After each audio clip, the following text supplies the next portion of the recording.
So here we are. Rugby World Cup 2019 is now just pretty much one day away. Japan take on Russia in the first game, and I think we kind of all know how that's going to go. But my preview today is the big one. It's where the Rugby World Cup you feel is truly going to kick off and get going. It's a mouth-watering test. It's a mouth-watering prospect. It's the Springboks playing against the All Blacks. Probably the two best teams coming into the competition, probably the two top favourites, I would say. So this is my preview and my predictions. So make sure to subscribe. Loads of great content going out across Rugby World Cup 2019. Leave a like on the video. And also, I want to hear your thoughts. Who do you think is going to win this match? Who do you think is going to win the whole tournament? And lots more. Let's get into it. So looking at recent results between the two sides, there's been the past three results. We've had a win for each side, and we've also had a draw. That's 16 all draw, of course.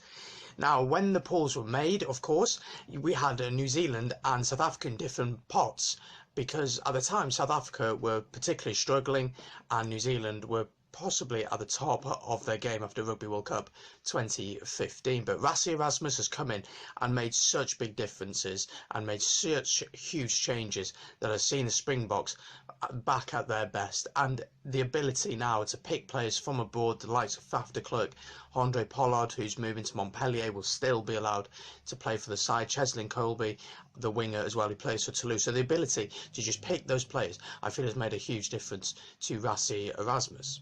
New Zealand come into this game maybe not quite at their best, but they're still looking pretty good. So the teams have been announced for both sides. So first of all, we'll have a look at the Springboks. It'll come up on your screen just over here for you, so you can have a look as well. We'll start with the forwards. In the number 1 shirt is Kitchoff. No real shock there. Fantastic year. He's had Malcolm Marx as hooker, one of the best players at breakdown, stealing the ball and juggling at the breakdown. Then we have Mukele, we have Esterbeth, we have Mozart, we have Kolisi, DJ Twat, we have Vermeulen, we have Faf de Klerk at 9 beginning the backs, we have Pollard, we have Mapimbi, we have Detonde, we have Am, we have Colby, and we have Leroux. The key players for South Africa, in my opinion, are going to be the likes of Faf de Klerk. Faf de Klerk is the best 9 in the world. Conor Murray may have been the best 9 in the world 2 years ago, but without doubt now, it's got to be Faf de Klerk over Aaron Smith as well. Not just his attacking ability, but his defensive ability, where he notices that the opposition scrum half for number 8, who's at the base of the ruck, is taking his time on the ball, and he will tackle him. For a small guy, he gets him down. We saw that with South Africa against England, I think this summer, with that Owen Farrell legal tackle, where he took Nathan Hughes out, and he's such a pivotal player for them. He makes something out of nothing, has been in exceptional form for Sale over the past few years. He's certainly a key player to watch. And Colby on the wing, and again, for a small guy, Shane Williams-esque, he can beat defenders and he will beat them for fun. Give him the ball in space, do that at your own peril. He will love to run the All Blacks forwards. So the New Zealand team is on the screen as well for you right now, just up here. Joe Moody, Dan Coles, Nepo Laulala, Whitelock, Scott Barrett, Ardy Surveyor, Kane and Kieran Reid as captain is the forwards. And the backs, Aaron Smith, Richie Mwanga starts at 10. George Bridge on the wing, only his 6th, I believe, cap now. Ryan Crotty, we've got Leonard Brown, Sevu Reece, and then Bowden Barrett at 15. So Hansen going with that Mwanga and Barrett axis at 10 and 15. I prefer Barrett at 10 personally. I think he runs the show that a little bit better than Mwanga, and a world-class 10 like that, probably the best player in the world at the minute.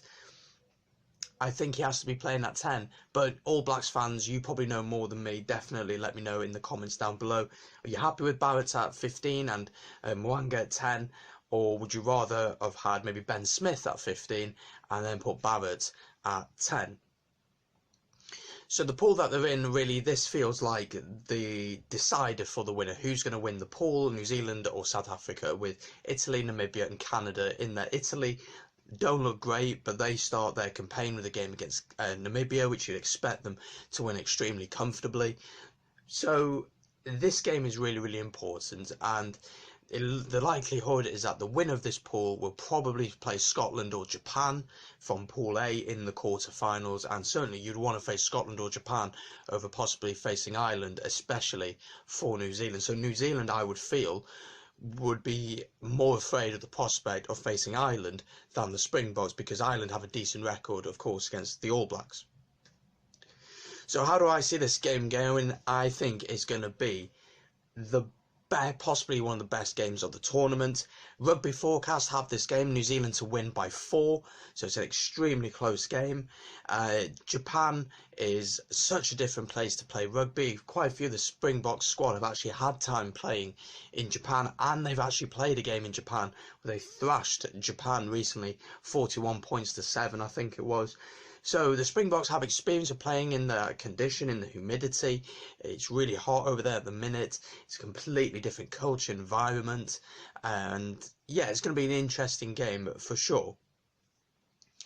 So one of the big things that has come out over this build-up to this game in the press conference, Rassie Erasmus has come out and said something pretty controversial. I'm going to read it for you now. This is what he said. He insisted in his press conference that New Zealand have for years received soft officiating as referees entered matches with a pre-convinced idea that New Zealand would win anyway.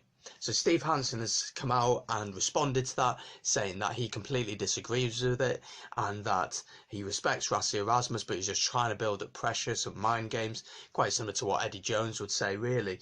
But maybe there's a little bit of truth in that. You'd hope not, because you want every ref to go into every match being as non-biased as possible, being fair, and just doing it by the law and in the spirit of the game. That's what you want to see. But maybe there's a little bit of reality there. I can picture All Blacks fans in the comments now like, no, no, no, no, no. But maybe there's a little bit of truth in that. So how do I see this one going? Although I'm wearing a Springbok kit, I am going to back New Zealand to do it. I'm also going to say by about 3 to 5 points, I think, will be in this one. It'll either be a very high scoring game or a really low scoring game. It won't be anything in the middle. So I'm going to back the All Blacks to do this one. But if you've seen my predictions video, which will be going out later tonight, you will know that this won't be the end of the road for the Springboks. So really, really close game. Really exciting to see this one. It's really going to kick off a fantastic tournament. 3 games on that Saturday. There'll be previews for them out. Some of them will be out already for you. Argentina and France will definitely be out.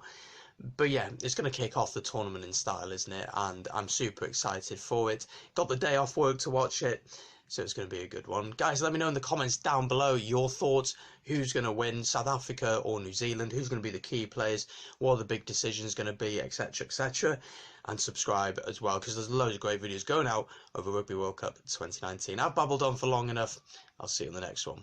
Peace.